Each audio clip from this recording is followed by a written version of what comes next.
ഇന്ന് പച്ച മലയാളത്തിൽ പറഞ്ഞ ഒരു കന്യകനായ പെണ്ണിനെ ആണിനെ കെട്ടാന്ന് ആരും വിചാരിക്കണ്ട അല്ലേ? തുറന്നു പറയുകയാണെങ്കിൽ അല്ലേ?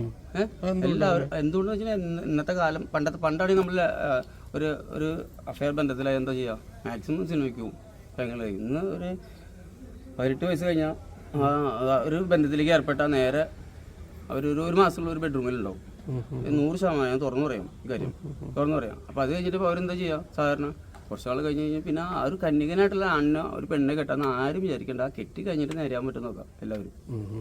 എല്ലാവരുടെ സ്വഭാവങ്ങൾ വിളിച്ച് പറയാറുണ്ട്. എല്ലാവരുടെയും സ്വഭാവമൊക്കെ തന്നെയാണ്. അല്ലെങ്കിൽ തന്നെ അതൊരു തെറ്റല്ല. അത് തെറ്റല്ല എന്ന് വെച്ചാൽ എനിക്കറിയില്ല. കാരണം വെച്ചിട്ടുണ്ടെങ്കിൽ അത് ഓരോരുത്തരുടെ കൺസേൺ. അവർക്ക് എങ്ങനെ അത് ലൈഫ് കൊണ്ടു നടക്കണം, ലൈഫ് മെയിൻറ്റെയിൻ ചെയ്യണമെന്ന് ആഗ്രഹിക്കും. ഒരാൾ ഇങ്ങനെയൊന്നും ജീവിച്ച് രീതിയിൽ പരിചയമില്ലാത്ത ഒരാൾ ഓപ്പോസിറ്റ് വരുന്ന ഒരാൾ അങ്ങനെയൊക്കെ ജീവിച്ച് അങ്ങനെ വരുമ്പോൾ അത് ബുദ്ധിമുട്ടായിരിക്കും. രണ്ടുപേരും ഒരേപോലെ. എൻ്റെ അഭിപ്രായത്തിൽ 99% ആൾക്കാരുണ്ടാവില്ല, ഒരു 1% നോക്കിയാൽ മതി. ഒരാണോ പെണ്ണോ വെർജിനായിട്ടുള്ള ആൾക്കാരുണ്ടാവണമെങ്കിൽ ഒരു 1% നോക്കിയാൽ മതി. അവരൊക്കെ അത്യാവശ്യം ഇന്നത്തെ ലൈഫ് സ്റ്റൈൽ വേറെയാണ്.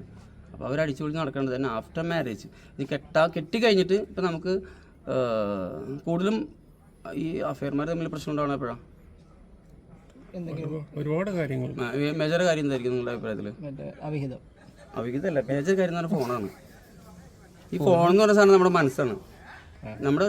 നമുക്ക് ഒരാളുടെ കൂടെ ജീവിക്കണം എന്ന് ആഗ്രഹം ഉണ്ടെങ്കിൽ ആളുടെ ഫോൺ ചെക്ക് ചെയ്യരുത്. നമുക്ക് ജീവിക്കണ്ട എന്ന് തോന്നുന്നുണ്ടെങ്കിൽ ആ ഫോൺ ചെക്ക് ചെയ്തോ, തീർച്ചയായിട്ടും എന്തെങ്കിലും കിട്ടും. ഫോൺ വിഷയമാണ്. അല്ല, ഫോണിലൂടെ ആർക്ക് ഇപ്പം ഈ പറഞ്ഞ കാര്യം, ഭാര്യ ആയാലും ഭർത്താവായാലും കാമുകനായാലും കാമുകിയായാലും ആരായാലും ഞാൻ പറയാണ്, നിങ്ങൾക്ക് അവരോട് ജീവിക്കണമെന്ന് ആഗ്രഹമുണ്ടോ, ആരും ഫോൺ ചെക്ക് ചെയ്യരുത്.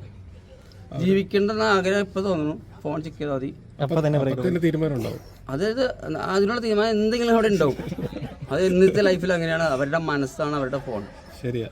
അപ്പോൾ ആ മനസ്സ് നമ്മൾ എപ്പോഴും മേടിച്ച ഒരാളുടെ മനസ്സ് നമുക്ക് പിടിച്ചിട്ടുണ്ടെങ്കിൽ അവരുടെ ഫോൺ മതി.